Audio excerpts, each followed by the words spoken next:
আছে এবং তদন্ত চলছে, এ বিষয়ে আমি কোনো মন্তব্য করব না। কিসের তদন্ত? ইডি বা সিবিআই কোনো বিষয় হয়তো তদন্ত করছে, দেখেছে। চিঠি পাঠিয়েছো তো? হ্যাঁ, কোনো চিঠি পাঠিয়েছি। হ্যাঁ, কবেটা? 2-3 দিন হলো।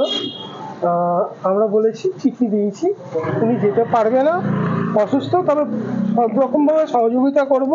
যদি বাড়িতে আসতে চায় সেটাও ওয়েলকাম, যদি ফোনে কথা বলতে চায়, ভিডিও কনফারেন্সে হোক, যেখানে হোক, যেভাবে বলবে আমরা সহযোগিতা করব। কিন্তু আপনারা তো দেখলেন, বাইরে বেরিয়েছিল একবার, কি অবস্থা আছে আপনারা নিজেরাই তো দেখলেন। মেডিকেল গ্রাউন্ডে জানিয়েছেন এই কথা? মেডিকেল গ্রাউন্ডে অ্যাম্বুলেন্সে নিয়ে যাওয়ার কথা? এইটা একটু অবাস্তব প্রশ্ন হয়ে যাচ্ছে না? কেননা অ্যাম্বুলেন্স করে দিল্লি যাবে?